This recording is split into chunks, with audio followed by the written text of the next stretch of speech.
नमस्कार, मी अनिल भडांगे, प्रहार जनशक्ती पक्ष नाशिक जिल्हा प्रमुख। मित्रांनो, व्हिडिओ बनवायचं कारण असं की गेले कालपासून बच्चू कडू आणि जे बाकी शेतकरी नेते यांना ट्रोल केलं जात आहे।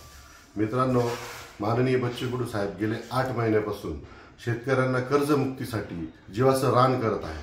त्यांनी रायगडावर 3 दिवसाचं उपोषण केलं, त्यांनी मोजरीला 7 दिवस आमरण उपोषण केलं, ते 8000 किलोमीटर पायी चालले, 7 दिवस त्यांनी पायी प्रवास केला आणि शेवटी नागपूरला हे मोठं महाआंदोलन उभं केलं, महाएल्गार म्हणून। आणि त्याचं फलित असं झालं की मुख्यमंत्र्यांनी त्यांना भेटीला बोलवलं आणि बैठक मंत्रालयात झाली। बैठक झाल्यानंतर बच्चू भाऊंनी जाहीर केलं, सगळ्या शेतकरी नेत्यांनी जाहीर केलं की 30 जून 2026ला कर्जमाफी होणार। आणि तिथून जो पूर्ण महाराष्ट्र पेटला आणि जो बच्चू कडू किंवा शेतकरी नेत्यांना ट्रोल करायला लागला।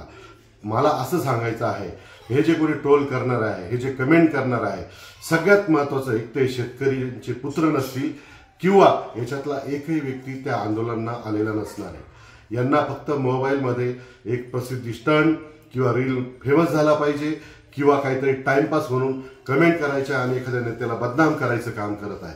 मात्र याची वास्तुस्थिती कोणी तपासून बघत नाही।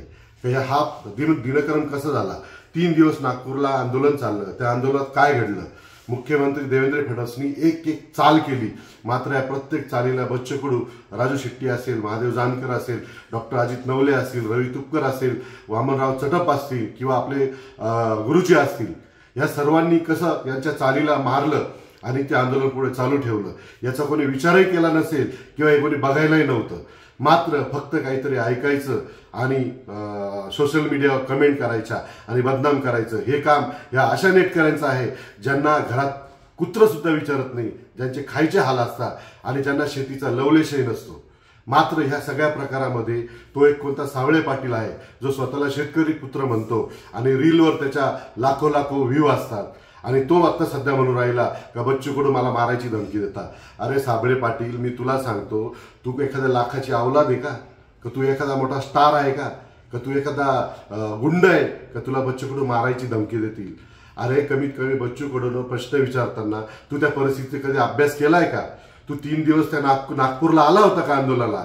किंवा 7 महिन्यापासून बच्चू कडू साहेब जे शेतकरी कर्जमाफीसाठी या सरकार फडणवीस सरकारवर सतत आसूड ओढताय, त्यावेळेस तू होता का? अरे सोशल मीडियावर प्रश्न विचारायला काही लागत नाही, उचलली जीभ लावली टाळूला। तू प्रत्यक्षात आंदोलनात आला का? तू त्या बैठकीला होता का? काही माहिती न घेता फक्त बच्चू कडूंना ट्रोल करायचं आणि प्रसिद्धी करायची, असं करून तू म्हणतो का बच्चू कडूंनी मला मारायची धमकी दिली? तुला लाज वाटायला पाहिजे, तू स्वतःला शेतकरी पुत्र म्हणतोय। प्रत्येक वेळेस तुम्ही पहिले परिस्थितीची जाणीव घ्या, तिची माहिती घ्या आणि मग त्याच्यावर प्रश्न विचारा। नुसतं ट्रोल करणं हे काही सोपं काम नाहीये। ते बच्चू कडू साहेब असतील किंवा बाकी शेतकरी नेत्यांना माहिती आहे, त्यांनी जीवाचं रान करून आज कुठंतरी जे फडणवीस सरकार आहे, ज्यांनी जरांगे पाटील साहेबांसारख्या करोडोच्या आंदोलनाला सुद्धा महत्व दिलं नाही, अशा फडणवीस सरकारने बच्चू कडू साहेबांना आमंत्रण दिलं, शेतकरी नेत्यांना आमंत्रण दिलं, त्यांचे प्रश्न ऐकून घेतले आणि कुठेतरी फडणवीस साहेब नेहमी म्हणायचे की वेळ आल्यावर देईल, ती कधी देणार होते कोणालाच माहित नव्हतं। जेवढे विश्लेषक आहे, जेवढे महाराष्ट्रातले नेते असतील, पत्रकार असतील, एकाने तरी फडणवीस साहेबांना प्रश्न विचारला का काही वेळ कधी येणार? मात्र तो प्रश्न बच्चू कडू आणि शेतकरी नेत्यांनी विचारला आणि फडणवीस साहेबांनी त्यांना तारीख दिली 30 जून 2026। खरं तर हा शेतकऱ्यांचा विजय आहे।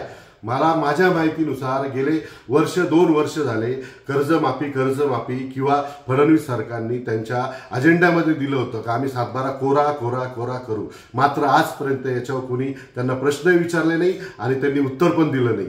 अशा परिस्थितीमध्ये त्यांनी आज जर आपल्याला तारीख दिली आहे तर आपण त्या तारखेचं स्वागत करायला पाहिजे।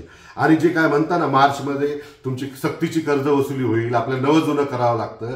अरे जर मुख्यमंत्री स्वतः सांगतोय का तुम्हाला एकही बँकेवाला कर्ज भरा किंवा त्याची वसुली करण्यासाठी तुमच्याकडे येणार नाहीये, तरी तुम्ही त्या बच्चू कडू साहेबांना किंवा त्या शेतकरी नेत्यांना ट्रोल करताय, लाज वाटायला पाहिजे। तुम्ही या प्रश्नाचं हे जे घडलं या प्रकरणात तुम्ही त्यांना सपोर्ट करायला पाहिजे, खांद्याला खांदा देऊन उभं राहायला पाहिजे। तुम्ही नाही आंदोलनात येऊ शकत तर तुम्ही सोशल मीडियावर या सगळ्या गोष्टी स्वागत करायला पाहिजे।